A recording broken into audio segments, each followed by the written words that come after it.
প্রিয় অষ্টম শ্রেণীর শিক্ষার্থীরা, আশা করি যে যেখান থেকে আমার সঙ্গে যুক্ত আছো সবাই ভালো আছো। তো আজকে আমরা তোমাদের ইউনিট 1 এর গ্লিমস অফ আওয়ার কালচার সেই গ্লিমস অফ আওয়ার কালচারের লেসন 2 নিয়ে আলোচনা করব, নকশিকান্থা নিয়ে। তো এই নকশিকান্থার আমরা পুরো লেসনটা আলোচনা করব বাংলা অর্থ সহ, এবং যেখানে যত কোয়েশ্চেন আনসার আছে সবগুলা প্রশ্নের আমরা উত্তর খোঁজার চেষ্টা করব। তো প্রিয় শিক্ষার্থীরা, আজকের এই নতুন ভিডিওতে তোমাদের সবাইকে স্বাগতম জানাচ্ছি।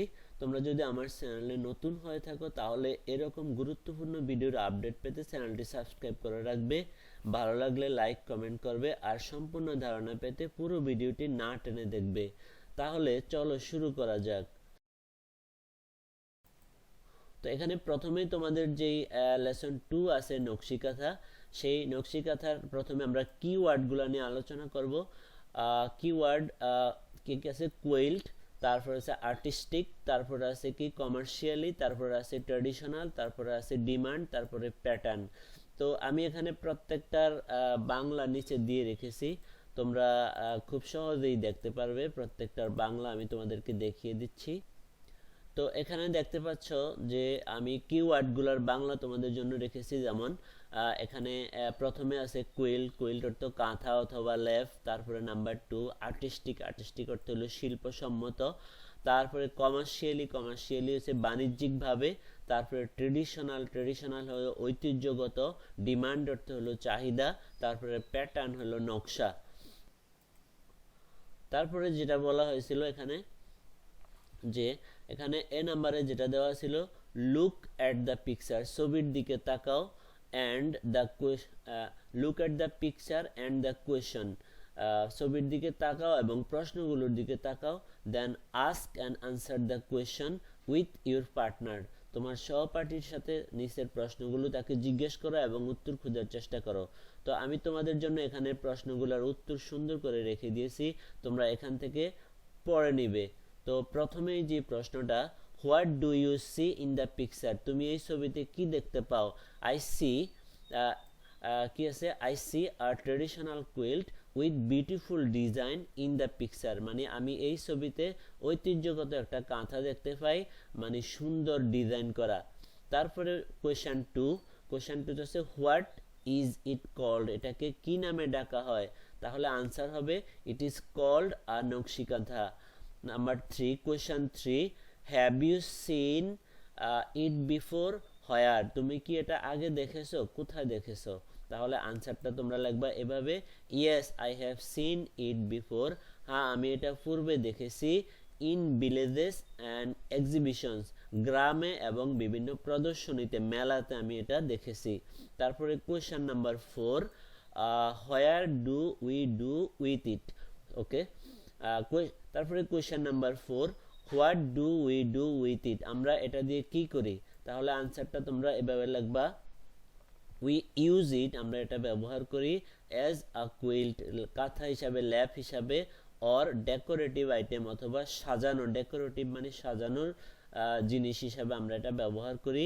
ইট ইজ অলসো ইউজড, এটা আরও ব্যবহার করা হয়, as a piece of traditional art, একটা ঐতিহ্যগত শিল্পের একটা অংশ হিসাবে এটা ব্যবহার করা হয়। তারপরে আমরা চলে আসবো বিতে, মানে জসিমউদ্দিনের লেখা এখানে একটা কবিতা দেওয়া হয়েছে। তো এই কবিতাটা আমরা বাংলা অর্থ সহ পড়ার চেষ্টা করব। এখানে কবিতাটা আমি তোমাদের জন্য অর্থ সহ রেখেছি, লাইন টু লাইন অর্থ তোমাদের জন্য দিয়ে রেখেছি। স্প্রেডিং দ্য এমব্রয়ডারিড কুইল, কাঁথাটি বিছিয়ে, she works the live long night, সে পুরো রাত কাজ করে। তারপরে কি, as if her poet were, যেন তার কবি ছিল। On his beloved, on his bereaved flight, তার শোকাতুর কষ্টে, বিরিভড অর্থ হলো শোকাতুর, ফ্লাইট অর্থ হলো কষ্ট, দুরবস্থা। Many a joy and many a sorrow, অনেক আনন্দ এবং অনেক দুঃখ।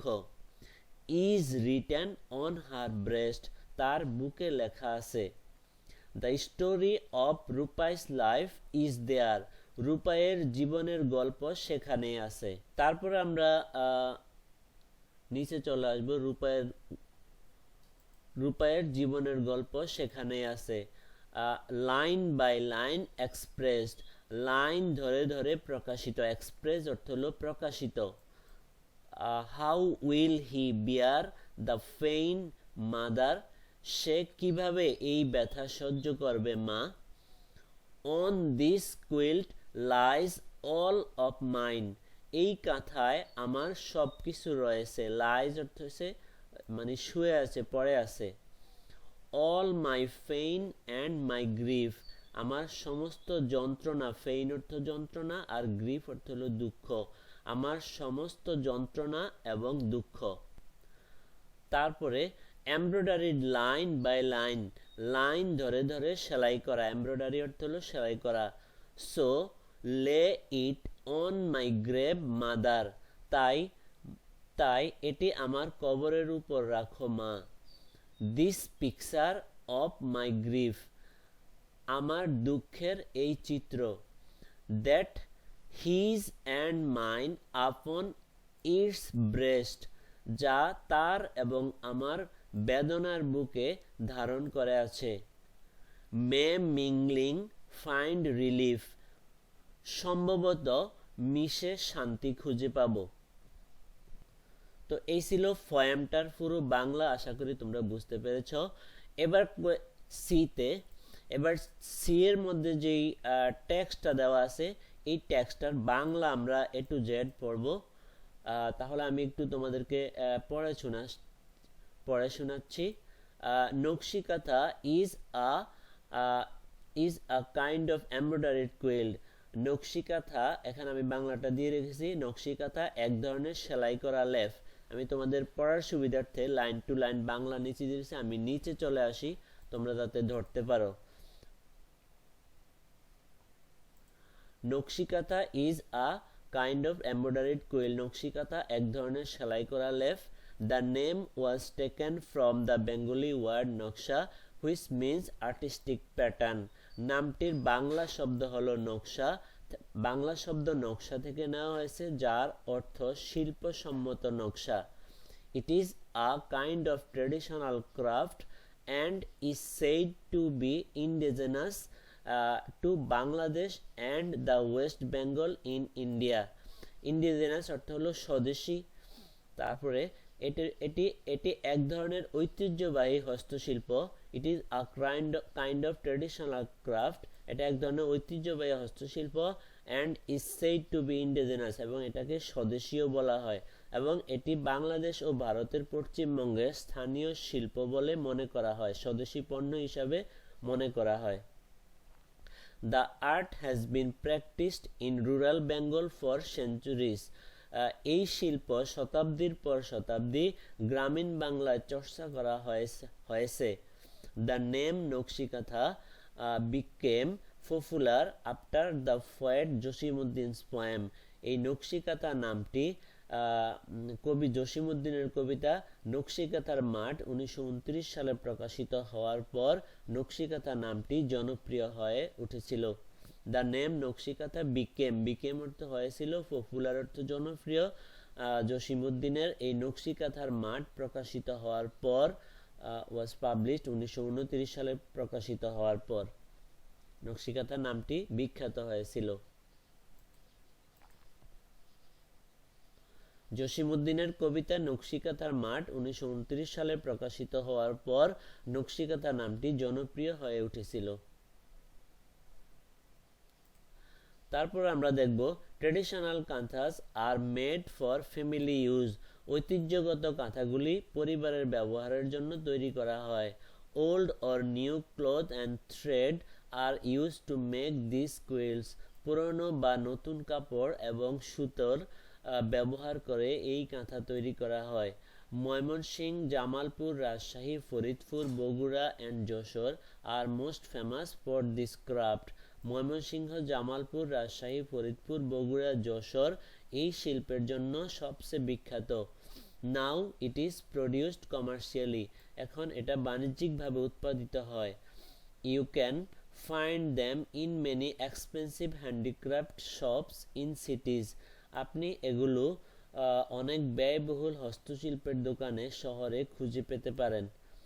This quilts are now in great demand, because এই কাঁথা এখন অনেক চাহিদা, বিকজ কারণ, because of their colourful patterns তাদের রঙিন নমুনার জন্য, ধরনের জন্য, ডিজাইনের জন্য, patterns and design embroidered on them নকশি রঙিন নকশা ও ডিজাইন সেলাইয়ের কারণে এই কাঁথাগুলো এখন ব্যাপক চাহিদা। তো প্রিয় শিক্ষার্থীরা, আশা করি তোমরা এই টেক্সটার যে বাংলাটা আছে তোমরা সুন্দরভাবে বুঝতে পেরেছো। তো প্রিয় শিক্ষার্থীরা, আজকের ভিডিও এতটুকুই। আশা করি তোমরা পুরো ভিডিওটি বুঝতে পেরেছো। আমরা পরবর্তীতে যে ভিডিওটি নিয়ে আসব সেটা হবে ডি এবং অ্যাক্টিভিটি ডি, তারপরে অ্যাক্টিভিটি ই এবং অ্যাক্টিভিটি এফ। এই তিনটা অ্যাক্টিভিটি নিয়ে আমরা পরবর্তী ভিডিওতে আলোচনা হবে। অর্থসহ এবং কোয়েশ্চান আনসার সব কিছু আমরা দেখব, সেখানে শূন্যস্থান যা আছে সব কিছু আমরা দেখব। তো আজকের ভিডিও, আশা করি ভিডিওটি তোমাদের ভালো লেগেছে। ভিডিওটি ভালো লাগলে অবশ্যই লাইক কমেন্ট করতে ভুলবে না। দেখা হবে অন্য কোনো ভিডিওতে। সে পর্যন্ত সবাই ভালো থেকো। আল্লাহ হাফেজ।